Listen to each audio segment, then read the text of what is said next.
E aí, pessoal? Hoje a gente está olhando para uma interseção fascinante entre a geopolítica econômica e a engenharia de software pura.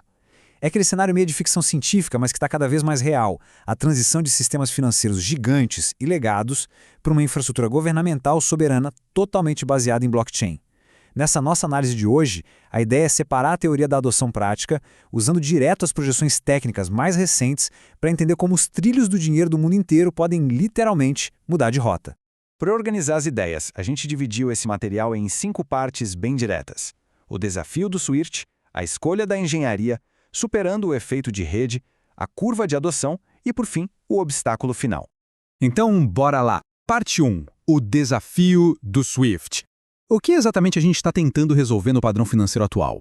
Sabe aquele mito clássico de que o SWIFT movimenta o dinheiro fisicamente pelo mundo? Pois é, esquece isso. Na vida real, o SWIFT atua puramente como um sistema de mensagem super seguro. Ele basicamente manda um recado instruindo os bancos a acreditar ou debitar contas. Mas a grana mesmo, a liquidação real, essa rola por uma teia bem fragmentada de bancos correspondentes. É exatamente por causa dessa fricção profunda e estrutural que uma transferência internacional pode levar dias úteis operando em D+2, D+3, além de custar uma pequena fortuna para a economia global.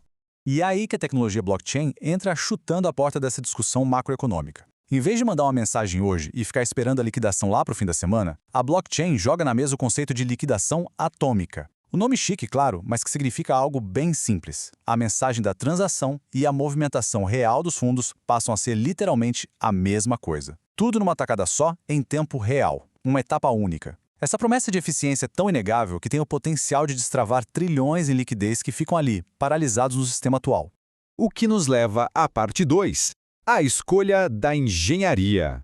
Se a decisão for criar uma rede global do zero, os engenheiros têm basicamente 2 caminhos, 2 filosofias. De um lado, temos o caminho Bitcoin, que usaria a arquitetura UTXO. A grande sacada é o modelo mais blindado da história contra gasto duplo. O problema é que ele é bem ruim para lidar com lógicas de negócios complexas, e o comércio internacional é cheio de cartas de crédito, garantias, o Bitcoin simplesmente não processa isso fácil. Do outro lado, a gente tem o caminho Ethereum, focado nos famosos contratos inteligentes. Com isso, os governos conseguem automatizar o comércio exterior inteiro. Imagina a cena, o pagamento só é liberado para a China quando o GPS do navio cravar que ele atracou no Brasil e a alfândega soltar o token. É espetacular. Só que, como tudo na tecnologia, tem um preço. O lado ruim é que essas redes sofrem rapidamente com um inchaço colossal de dados armazenados e gargalos pesados de processamento. Então, qual é o veredito da engenharia que a gente tira desse estudo? Fica claro que um governo ou grupo global adotaria obrigatoriamente o modelo do Ethereum ou alguma arquitetura corporativa derivada dele. O comércio global de hoje não vive sem essa capacidade de programação nativa.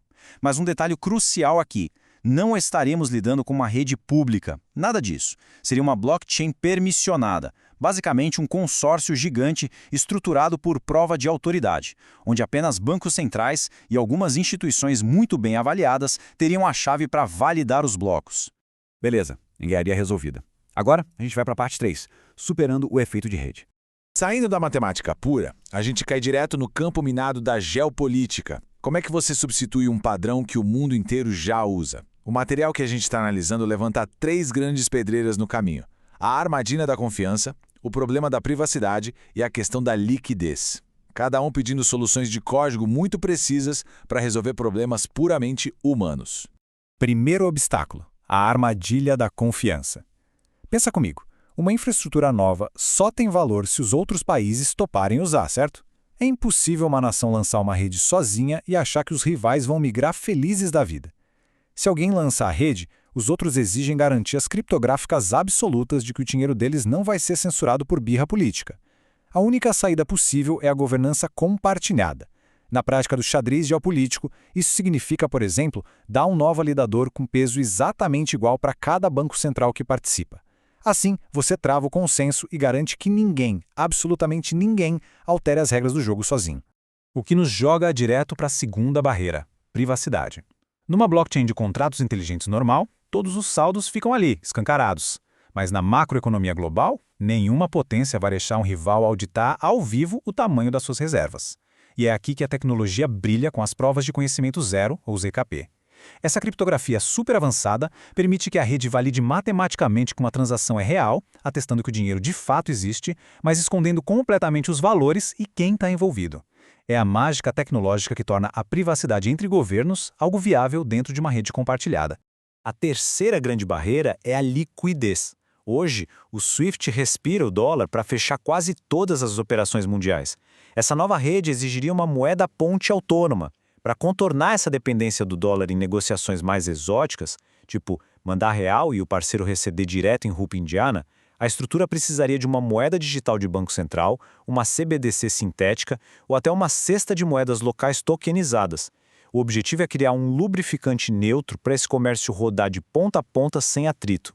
Avançando agora para a parte 4, a curva de adoção. Como é que um monstro desse sai do laboratório e vai para o mundo real? O estudo modela isso numa curva em S. Nos anos de 1 a 3, a gente veria a fase de incubação.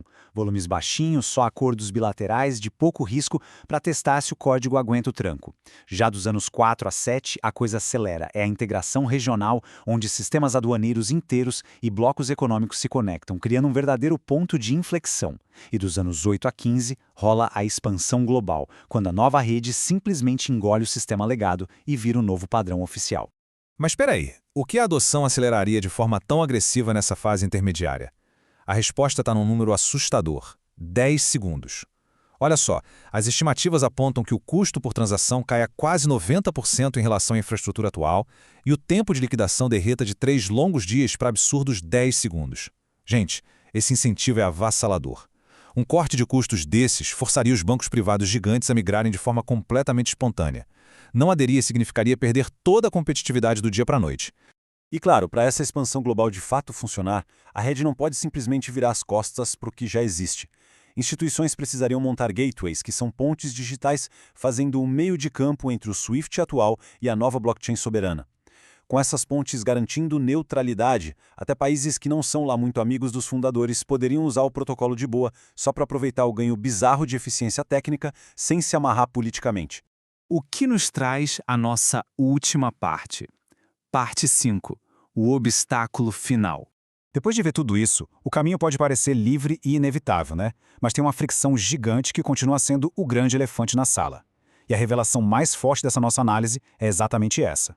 O verdadeiro gargalo hoje não está mais no código. Os algoritmos, a criptografia, as redes, tudo isso já existe e funciona. O gargalo absoluto é humano. É a diplomacia, resumida na palavra governança. Se der uma falha técnica catastrófica ou descobrirem uma fraude bilionária entre dois países, quem é que guarda a chave mestra no fim do dia para dar um Ctrl+Z, reverter a liquidação atômica e devolver a grana? E mais difícil ainda, como orquestrar isso sem pisar na soberania intocável de uma superpotência? E essa complexidade monumental deixa a gente com uma pergunta final para ficar martelando na cabeça, tirada direto das conclusões do estudo. Com esse peso todo travando a questão da governança diplomática, será que a gente vai ver esse novo sistema nascer oficialmente liderado por uma coalizão de governos soberanos?